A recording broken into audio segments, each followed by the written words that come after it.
12-13 dimanche, le magazine politique de France 3, invité Laurent Wauquiez, vice-président de l'UMP. Bonjour ou rebonjour, Laurent Wauquiez, pour ceux qui n'étaient pas là avec nous tout à l'heure. Vous êtes aussi ancien ministre et député de Haute-Loire. La France et les Français sont en plein doute. Alors évidemment, depuis longtemps déjà, l'image de marque des politiques était bien écornée, mais l'affaire Cahuzac n'arrange rien.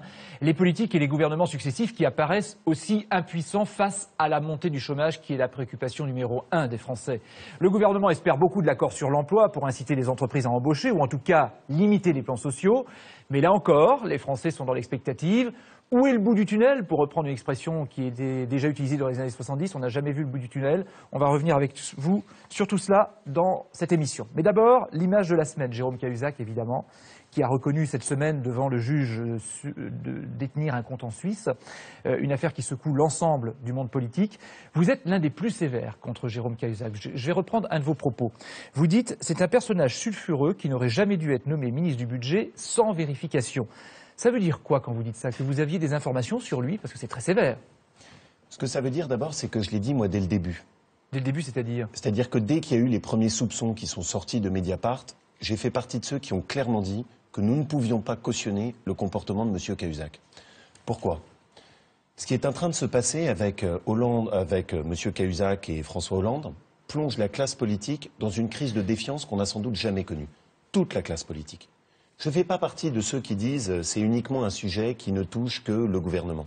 Potentiellement, c'est la défiance entre l'ensemble des Français et toute la classe politique. D'accord, mais revenons au fait. Vous dites dès le début. Mais est-ce que les responsabilités ne remontent pas plus loin? Michel Gonel, l'ancien maire de Villeneuve-sur-Lot, a déclaré que dès 2008, le compte en Suisse de Jérôme Cahuzac avait été identifié. À l'époque, c'était Éric Woerth, le ministre du Budget. Il n'aurait pas dû réagir déjà à l'époque. Sauf que, pardonnez-moi, mais qui a nommé M. Cahuzac ministre du Budget? Qui a voté pour M. Cahuzac à la présidence de la Commission des Finances? C'est un choix qui a été fait par des députés socialistes. C'est François Hollande qui a mis M. Cahuzac à ce poste. Mais la question, elle est pas là. La Commission des Finances, par exemple, Nicolas Sarkozy l'avait validé finalement, parce qu'à l'époque, c'était vous qui étiez au pouvoir. Oui, bien sûr, mais c'est le vote des députés socialistes. Oui, mais personne n'avait trouvé rien à redire à cette époque. Et là où vous avez raison, c'est que pourquoi est-ce que je plaide? Je plaide pour qu'il y ait une opération main propre. Je plaide parce que c'est la seule façon pour sortir par le haut de cette affaire qu'on en tire les conséquences. Les conséquences, c'est quoi? La première conséquence, c'est qu'il faut, quand on nomme des élus à des postes importants, qu'il y ait une commission d'investigation avant. Aux États-Unis, M. Cahuzac ne serait jamais devenu ministre du Budget. Parce qu'il y a des vérifications qui sont faites avant. D'accord. Ça, c'est la première chose. La deuxième chose, c'est qu'on ne peut en sortir qu'avec un électrochoc de confiance, où les politiques s'astreignent à une transparence beaucoup plus exigeante. On va y revenir là-dessus, parce que, justement, mais depuis mardi quand même, Jérôme Cahuzac est la cible de toutes les critiques les plus virulentes, à droite comme à gauche. Ça ne ressemble pas quand même à une chasse à l'homme, à un règlement de compte politique même? Non mais, pardonnez-moi, mais il le mérite. Il le mérite pour deux raisons. Il le mérite d'abord parce qu'il a fraudé fiscalement, et il le mérite ensuite parce qu'il a été l'incarnation, pour moi, la plus dure du mensonge en politique. Voilà. Il n'y en a pas eu d'autres avant lui. Voilà quand même quelqu'un qui faisait des grandes interventions avec à son pupitre lutte contre la fraude fiscale et qui savait qu'il avait un compte à l'étranger. Voilà quelqu'un qui expliquait gentiment aux Français qu'ils devaient faire des efforts et mieux payer leurs impôts pour réduire le déficit et qui, lui, plaçait son argent à Singapour. Vous avez remarqué... C'est ça qui est pour moi le plus grave. Vous avez remarqué... C'est que derrière, c'est une crise de valeur de la politique. Vous avez remarqué quand même que Jérôme Cahuzac a demandé pardon. C'est fort quand même en politique. Il n'y en a pas beaucoup qui le font. Hein. Oui, je suis d'accord. Pardon quand même. Et c'est pour ça que pour moi le problème... pardon, ça vous dit quelque chose? Oui, bien sûr. Et c'est pour ça que pour moi le problème n'est pas M. Cahuzac en tant que tel. Le problème, c'est un problème beaucoup plus fondamental du rapport de la classe politique à l'argent et du rapport de la classe politique à l'éthique et à la morale. Et je crois qu'on ne peut en sortir. Le sujet n'est pas d'accabler M. Cahuzac en tant que tel. La question, c'est de se dire, est-ce qu'on est capable d'en sortir par un sursaut moral? On va en parler, justement, parce que le pouvoir et l'argent, ces relations qui sont toujours très difficiles. Vous dites il faut faire le ménage. Mais est-ce que vous ne craignez pas le grand déballage qui pourrait ne pas épargner certains de vos amis de droite, d'ailleurs?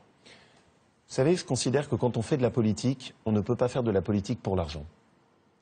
Surtout dans une période qui est aussi difficile. Et donc, si vous me laissez le choix entre le grand déballage ou le syndrome tous pourris, je préfère de très très loin le grand déballage. Mais qui peut aboutir au tous pourris. Oui, mais je crois qu'on a besoin de faire une opération main propre. On a besoin de mettre au clair, une bonne fois pour toutes, avec des obligations de transparence. D'autres pays sont arrivés. Vous prenez la Suède ou le Danemark. Il y a des exigences de transparence qui sont très dures. C'est parfois désagréable pour les élus. Mais au moins, les compatriotes peuvent ensuite se dire, bon, ils sont peut-être pas toujours efficaces sur tous les dossiers, mais ils sont honnêtes. Je ne fais pas de la politique et je n'ai pas choisi cet engagement personnel pour, je dirais, payer l'addition pour quelques brebis galeuses. Est-ce que vous n'avez pas l'impression d'apparaître maintenant comme le porte-parole de la droite morale? Je dis ça parce que vous avez publié dans la presse ce matin votre patrimoine. C'est une façon de dire, bon, moi j'ai rien à me reprocher, les autres, voyez ce que vous avez à dire ou à vous reprocher. Vous êtes le porte-parole de la droite morale aujourd'hui? Je pense juste que toute la classe politique a besoin de morale. Non mais vous? En tout cas, moi, je considère, et j'essaye de me l'appliquer à moi-même, c'est-à-dire de ne pas en rester à des discours, je préfère être sur une logique de transparence. J'ai mis mon patrimoine public. Je l'ai rendu public. Comme ça, nos compatriotes peuvent juger. Et je pense qu'il faut que tous les élus aient leur patrimoine qui soit public. Pourquoi? Ça veut dire que ceux qui ne publient pas, on peut avoir des doutes. Ça veut juste dire que je pense que la transparence, c'est de mettre les choses sur la table. Et ceux qui ne sont pas transparents, ça veut dire qu'ils ont des choses à se reprocher? C'est pas ce que je veux dire. Mais juste ce que je veux dire, c'est que, vous l'avez très bien dit d'ailleurs, on veut éviter que Cahuzac se reproduise. Comment est-ce qu'on évite d'avoir de nouveaux Cahuzac? Eh bien en mettant les choses de façon transparente sur la table. Quand le patrimoine d'un élu est sur la table, ça incite à beaucoup plus de retenue. Ça interdit beaucoup plus les petites magouilles et les petits arrangements avec l'éthique et la moralité. Au moins, c'est transparent. Les électeurs peuvent juger comment se comportent leurs représentants.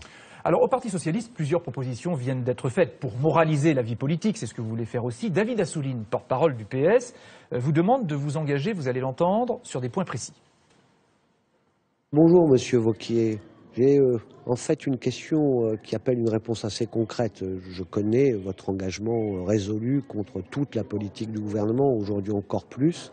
Mais l'affaire qui a éclaté nous a interpellés sur trois questions. L'indépendance de la justice. Le président a fait une proposition. Êtes-vous pour ou contre? Êtes-vous pour aller plus loin, moins loin? La question de la moralisation de la vie politique aussi. Et puis le renforcement de l'indépendance de la presse avec une loi sur la protection des sources.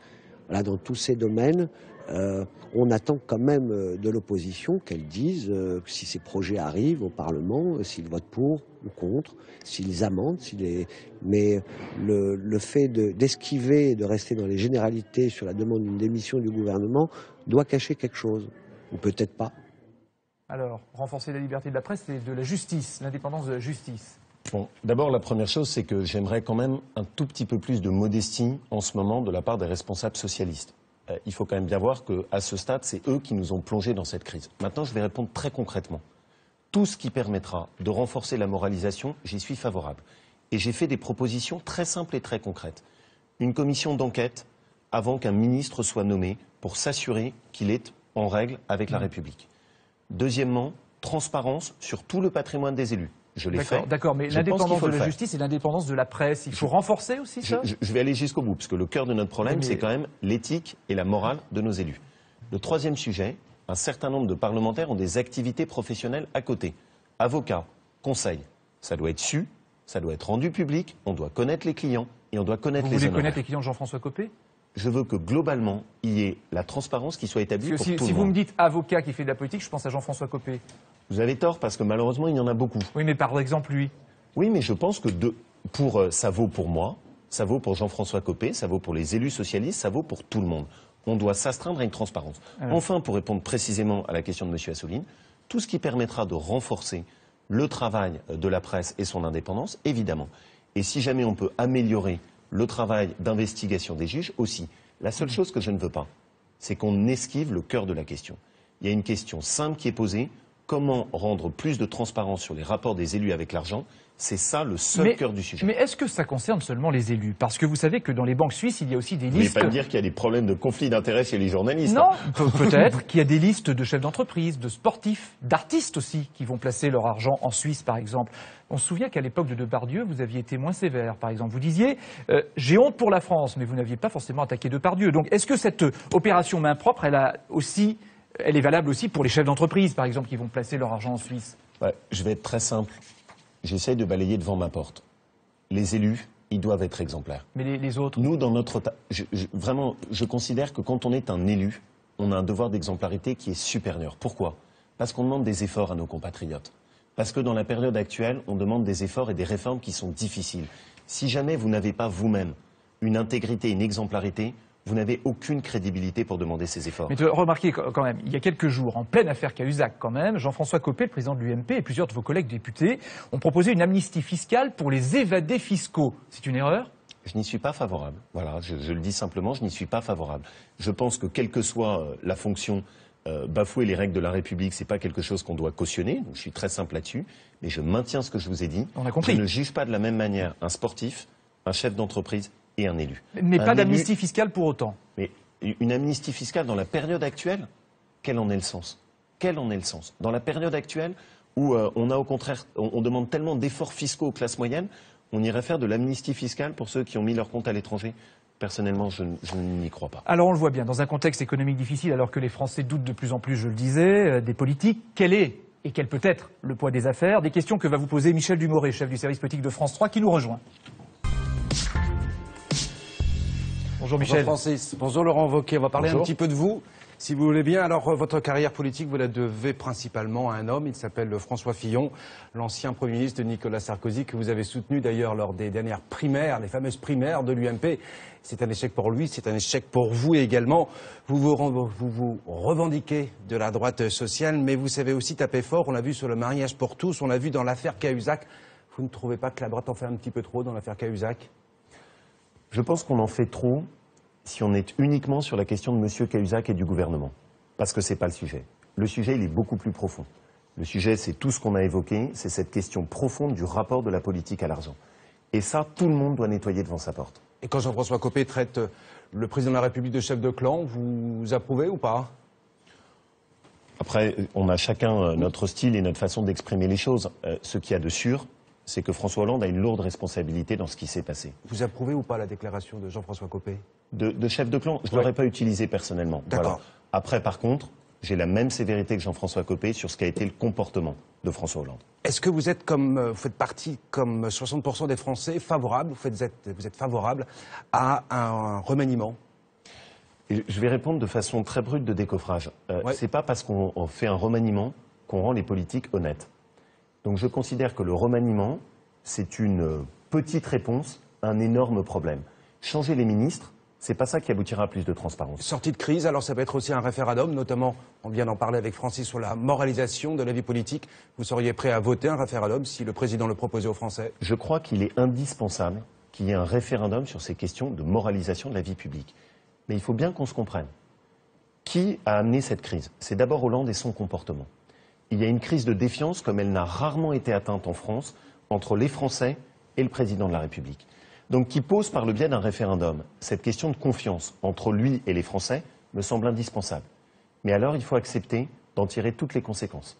Si les Français sur un sujet comme la moralisation de la vie publique lui répondent non, ils devront en tirer toutes les conséquences, comme l'avait fait à l'époque le général de Gaulle. Donc c'est un piège politique que vous lui tendez? Non, c'est pas Parce que vous savez que dans les référendums, on ne répond pas toujours à la question qui est posée. Rarement. Oui, mais pardonnez-moi, vous auriez un président de la République qui pose une question aux Français sur la moralisation de la vie publique. Si les Français considèrent que le compte n'y est pas, que les mesures qui sont sur la table ne sont pas de nature à restaurer la confiance entre eux et le président de la République, comment voulez-vous qu'un président se maintienne dans ces conditions? On ne peut pas à la fois vouloir un référendum et en refuser les conséquences si les Français refusent leur confiance. D'accord. Il y a la gauche qui vous accuse également d'entretenir en fait un climat délétère car vous ne supportez pas d'avoir perdu le pouvoir. Moi, j'ai aucun problème. Je considère que d'avoir perdu le pouvoir? Non, je considère que l'opposition, c'est salutaire. D'accord. Ça permet de se poser les bonnes questions, ça remet les choses en place, ça amène à plus de modestie dans son comportement personnel. Ça me pose aucun souci. Dans une interview aux Échos du 15 mars, oui, je vais vous interrompre tout de suite, vous avez déclaré que l'opposition était superficielle, parce qu'on va parler maintenant de vous et de l'opposition. Jean-François Copé ne fait pas le job actuellement. Je trouve juste... Le 15 mars, c'est pas voilà, oui, ça fait 3 3 semaines. jours, 3 semaines. Et je vais dire simplement ce que je pense. Je pense que quand on est dans l'opposition, on ne peut pas se contenter de critiquer. C'est par exemple ce que j'ai essayé de faire ce midi. C'est-à-dire pas juste taper sur M. Cahuzac, mais mettre des propositions sur la table. Quand on parle d'emploi, pas juste dire quelle catastrophe économique, mais aussi s'astreindre à mettre des propositions. Pour qu'une opposition soit audible, elle ne peut pas se contenter de petites phrases. Elle doit aussi faire un travail de réflexion et de proposition. C'est ce que j'essaye de faire. Vous reconnaissez aujourd'hui la légitimité de Jean-François Copé à la tête de l'UMP. Il doit y avoir des nouvelles élections au mois de septembre. Vous les voulez toujours, ces élections? Ce sujet-là viendra en son temps. Mais on a parlé ce midi les Français, ils ont d'exemplarité. peut-être envie de savoir aussi comment l'opposition va être représentée. Bien sûr. Très maintenant, et ils ont tous aussi en souvenir ce qui s'est passé lors des primaires. Et c'est pour ça que je vais vous répondre. L'UMP et la politique a besoin de transparence et d'exemplarité. On ne peut pas vivre sur une élection qui a été entachée d'irrégularité, une élection truquée, et dont on a eu tellement de peine à en sortir. Donc il y aura bien une élection pour vous au mois de septembre. Est-ce que vous serez, vous, candidat? Alors, donc on aura besoin d'un nouvel élan. Après, pour le reste, j'en reste à ce que je vous ai dit. Pour l'instant, ça n'est pas d'actualité. Vous voyez les thèmes dont on parle. Non, mais ça dépend de quoi quand même, parce que ça n'est pas d'actualité. Mais c'est quand même en septembre, ça vient vite quand même. Si vous devez être candidat à la tête de l'UMP, François Fillon, a priori, n'y va pas. On sait très bien que, et je l'ai dit, pardonnez-moi, mais vous êtes, c'est le mentor pour vous en politique. S'il n'y va pas, vous y allez. Pardonnez-moi, mais vous avez vu les thèmes dont on parle. Oui. Une crise de défiance majeure entre les Français et la politique. J'espère qu'on va aborder ensuite des questions de chômage, les questions d'impôts, les questions de fiscalité. Face à ces thèmes majeurs, est-ce que vous croyez que le cœur de l'actualité en ce moment, c'est de savoir qui va être candidat pour la présidence? Non, mais c'est votre actualité. Parce que vous n'avez toujours pas trouvé aussi les faveurs, retrouvé les faveurs de la majorité des Français. Donc c'est ce Bien sûr, et c'est pour ça que qu'il faut porter. Est-ce que vous pourriez vous le porter? Quelles seraient les conditions pour que finalement vous y alliez dans cette élection du mois de septembre? On ne va pas tourner autour du pot tout au long de cette émission. Dites-nous la vérité. Je le dis simplement, à ce stade, je considère qu'on aura besoin d'un nouvel élan. D'accord. On a besoin de tourner la page de ce qui s'est passé. Donc, nouvelles élections. De montrer un parti qui soit transparent et exemplaire, surtout dans cette période. Pour le reste, chaque chose en son Juste une chose, vous attendez que François Fillon dise s'il y va ou pas? Non, la seule chose que j'attends, c'est que pour l'instant, on a d'autres thèmes dont il faut se préoccuper. D'accord, enfin... Bah oui, mais enfin... À d'autres. Oui, alors Nicolas... Je suis désolé, pas à d'autres. Pas à d'autres. Quand vous avez chaque jour les chiffres du chômage, on va en quand parler. vous avez les situations qui sont difficiles, il faut savoir hiérarchiser ses priorités. J'essaye de hiérarchiser mes priorités. Nicolas Sarkozy doit s'exprimer, selon vous, là-dessus? Sur la question des élections à l'UMP? Oui, ou en tout cas parce que vous l'avez vu, en tout cas vous lui en avez parlé. A priori, il est assez d'accord pour que vous y alliez, lui. Il n'a surtout aucun doute sur le fait que notre famille a besoin d'exemplarité et que donc il faut qu'il y ait des élections comme on s'y est engagé. Et vous avez l'engagement qu'il y en aura, l'assurance qu'il y en aura des élections. Vous savez, la vie d'une famille politique, c'est toujours compliqué. Et donc, on va voir comment est-ce que tout ça va se passer sur la durée, mais je reste convaincu... Pour l'instant, vous n'êtes pas sûr qu'il y aura des élections en septembre à l'UMP? Non, on voit bien, il y a les volontés de certains d'en rester à une autre approche de notre parti. Moi, je considère qu'on a besoin de sortir de cette phase dans laquelle on a été, qui est quand même très entachée de ces élections truquées. On a besoin de redonner un nouvel élan, c'est indispensable. Merci Michel d'être venu sur le plateau de 12-13 dimanche. À la prochaine fois. Pour ou contre, maintenant une question simple. Ce week-end, vous savez, c'est le SIDAction, une opération destinée à récolter des fonds pour la recherche contre le sida. L'une des meilleures façons de se protéger contre la maladie, c'est le préservatif. Et Pierre Berger, président du SIDAction, propose la mise à disposition gratuitement dans les collèges et les lycées de préservatifs. Vous êtes pour ou vous êtes contre? Je vais être très simple. Oui. Mettre des préservatifs dans les collèges, non. Voilà, là je suis très simple. Envoyer comme message à des enfants qui ont 13 ans, on vous donne un préservatif au cas où, je ne suis pas sûr que ce soit le meilleur travail. Et en lycée, plus? Quand on approche de la terminale, c'est une autre question qui peut se poser. Mais au collège, ça me semble juste fou. Je rappellerai que c'est M. Berger qui a expliqué également que louer le ventre d'une femme, c'est pas plus grave que de louer les bras d'un travailleur. Donc c'est quelqu'un, il est rare que je partage ses conceptions d'éthique et de valeurs. Alors, les Français sont d'autant plus inquiets, on le disait, vous le disiez, et le climat social d'autant plus tendu que le chômage continue de faire des ravages, un chômage qui apparaît fatal, presque. Ça fait 2 ans maintenant que le nombre de demandeurs d'emploi ne cesse d'augmenter en France. Le vote sur l'accord dit de sécurisation de l'emploi va intervenir mardi à l'Assemblée nationale. Est-ce que vous voterez cet accord qui a été signé entre le MEDEF et 3 syndicats dont la CFDT? Alors, d'abord sur la situation économique. Moi, je le vis dans mon département, la Haute-Loire, avec une situation économique qui se tend comme jamais. Et des industries, Préciturne, Aoste, qui sont en très grosse difficulté comme partout en France. Donc on a une situation qui est une situation d'urgence sur le front de l'emploi. D'accord. Mais est-ce que vous allez voter cet accord? Partant de là, j'essaye d'être dans une approche qui est ce que je vous ai expliqué, une approche qui soit constructive. Si l'accord qui a été négocié par les partenaires sociaux n'a pas été changé fondamentalement par le biais des amendements... Ce qui n'est pas le cas. J'attends de voir. J'attends de voir. Vous avez vu, le MEDEF ne dit rien, la CFDT ne dit rien. Eux, ils y retrouvent leur compte. Oui, sauf que j'ai aussi mon âme de parlementaire et je ne juge pas en fonction de ce que me dit le MEDEF ou la CFDT, je juge par rapport à mon propre travail. Donc je vais regarder, puisque le débat a encore eu lieu aujourd'hui, je vais regarder ce qui en sort. Et si jamais je considère que cet accord est conforme à l'intérêt de l'emploi, je le voterai. Mais je voudrais juste ajouter une chose. Attention, ça n'est en aucun cas la solution miracle. Cet accord permet au mieux de gérer ou d'éviter certains plans sociaux. C'est un peu plus de flexibilité pour les entreprises. Un petit peu plus de mais flexibilité pour les entreprises. Mais c'est ce que vous réclamiez quand même depuis quelques années. Bien sûr. Donc finalement, est-ce que le gouvernement n'a pas fait ce que vous souhaitiez faire, le gouvernement de gauche d'aujourd'hui? Que le gouvernement, à l'intérieur de la transition, puisse faire des choses positives, pourquoi pas? Mais la question, elle n'est pas celle-là. Est-ce que la mesure est à la hauteur de la crise qu'on vit? C'est ça le problème de fond. Or, désolé, là non, il ne faut pas qu'on se raconte d'histoire. Il faudrait quoi de plus? Parlons-en. On a d'abord des entreprises qui sont assommées de charges et qui du coup n'ont plus la possibilité de faire face à leurs concurrents étrangers. On nous annonce un crédit impôt compétitivité pour 2014. Trop compliqué, trop loin. Il faut immédiatement changer les choses et convertir ce crédit impôt compétitivité en baisse de charges immédiate pour permettre à nouveau aux entreprises d'embaucher et de créer de la valeur. Deuxième exemple, le bâtiment est en train de plonger dans une crise immense. Ça a des conséquences très importantes sur l'emploi parce que souvent, et dans des territoires comme les miens, le bâtiment est le premier employeur. Il faut revenir à une TVA à taux réduit pour tous les travaux de rénovation dans le bâtiment. Tous. Ça, c'est de l'argent qui sera... propose aussi Jean-Louis Borloo, par exemple. Exactement. Et ce qui sera une proposition qui, là, peut redonner de l'oxygène. Troisième exemple, si vous me permettez. Rapidement. On a des petites entreprises. Et ces petites entreprises sont souvent les premiers employeurs. Quand j'étais secrétaire d'État à l'emploi, on avait mis en place un dispositif zéro charge pour les petites entreprises qui embauchaient.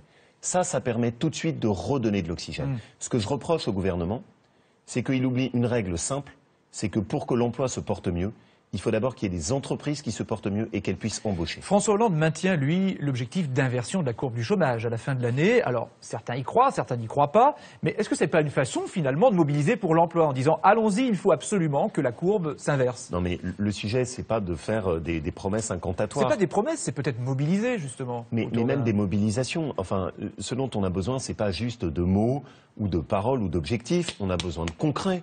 On a besoin de mesures qui s'appliquent sur le terrain et dont on peut voir les effets. Le contrat de génération, ils en ont signé une poignée alors que c'était supposé être la grande mesure. Le contrat d'avenir démarre à peine. Donc plutôt ça veut peut-être dire qu'il y a des entreprises qui jouent pas le jeu non plus. Vous savez quoi?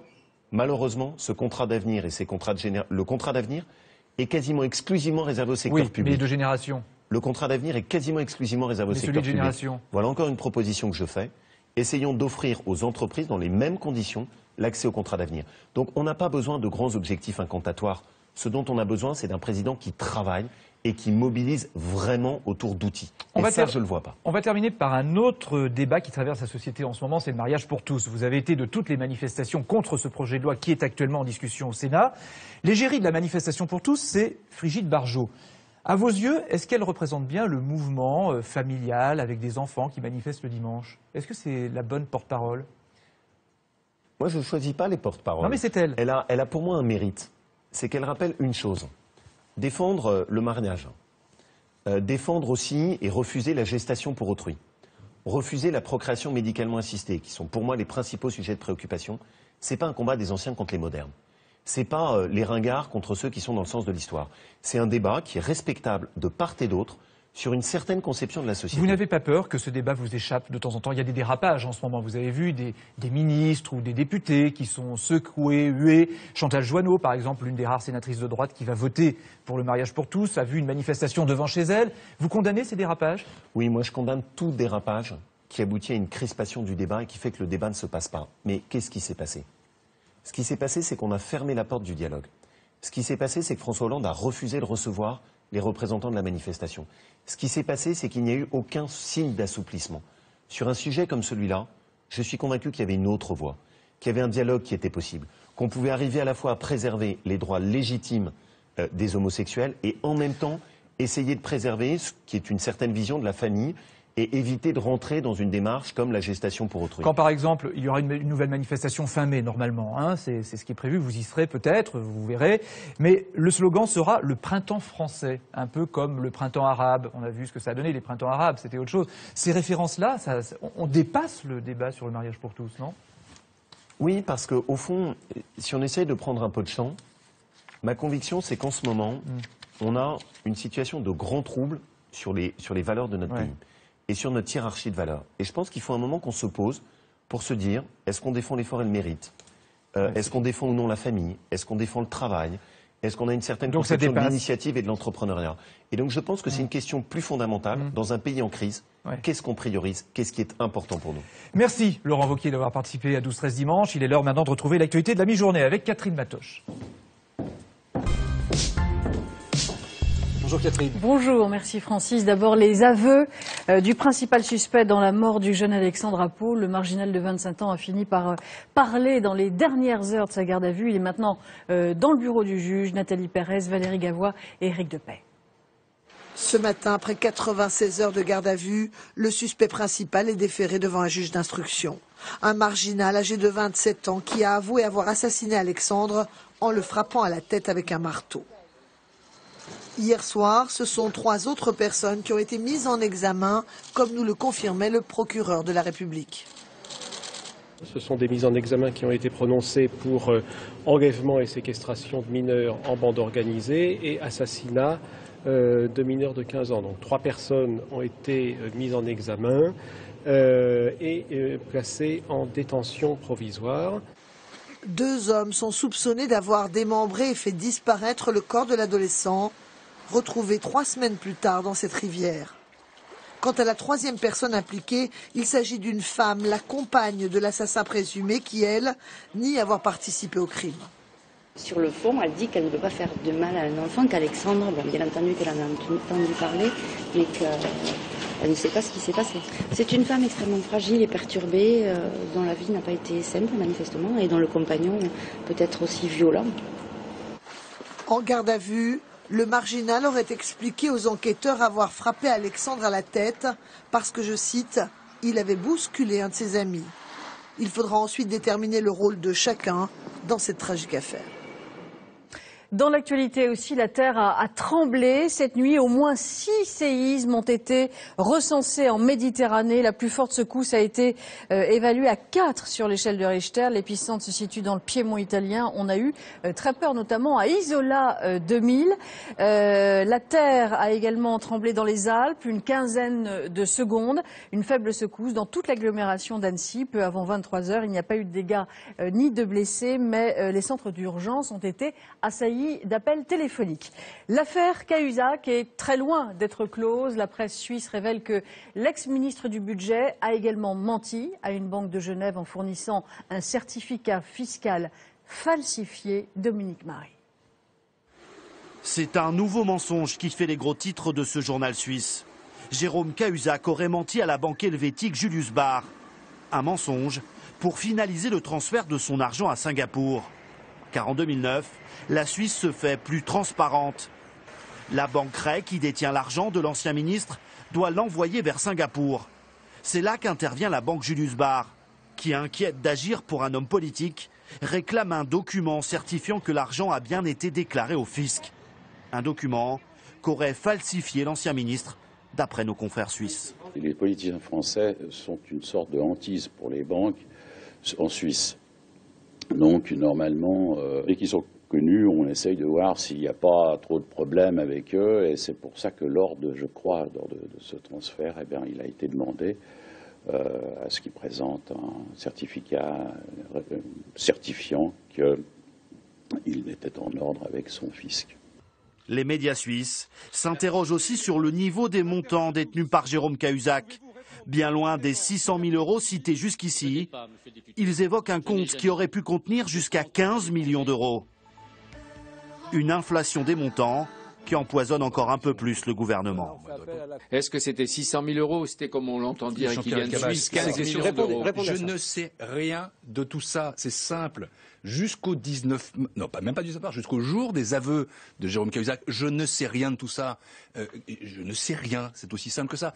Si les allégations de falsification sont avérées, il s'agirait d'un crime aux yeux du droit helvétique. Après la France, l'ancien ministre pourrait alors aussi être poursuivi en Suisse.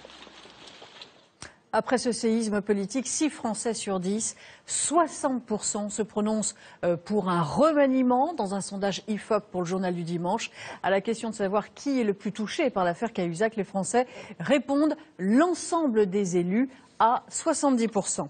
Sachez encore que le ministre de l'économie, Pierre Moscovici, a confirmé ce matin les prévisions de croissance pour 2013 à 0,1% et pour 2014 à 1,2%, conforme donc aux prévisions de Bruxelles. On vote aujourd'hui en Alsace la question de ce référendum pour ou contre la fusion des départements et de la région. La réponse à cette réforme sur la collectivité unique va être regardée de très près par plusieurs régions. Avant de connaître le premier chiffre de la participation à la mi-journée, ambiance dans les bureaux de vote alsaciens avec Sophie Guillaume. Ce n'est pas vraiment l'affluence des grands dimanches électoraux, mais tout de même. À Dannemarie, dans le Haut-Rhin, depuis 8 heures ce matin, les électeurs défilent, tranquillement, mais sûrement. Bonne journée, à voter. On voit une population qui se déplace quand même d'une façon moyenne, notamment une population peut-être un peu plus âgée. Les jeunes en voient un peu moins, mais ils viendront peut-être l'après-midi, vous savez. Il faudrait que tout le monde vienne voter, parce que c'est comme la démocratie. On a le droit de donner notre opinion, donc de ce fait, c'est une bonne chose. Les Alsaciens sont invités à se prononcer pour ou contre la réforme de leurs institutions.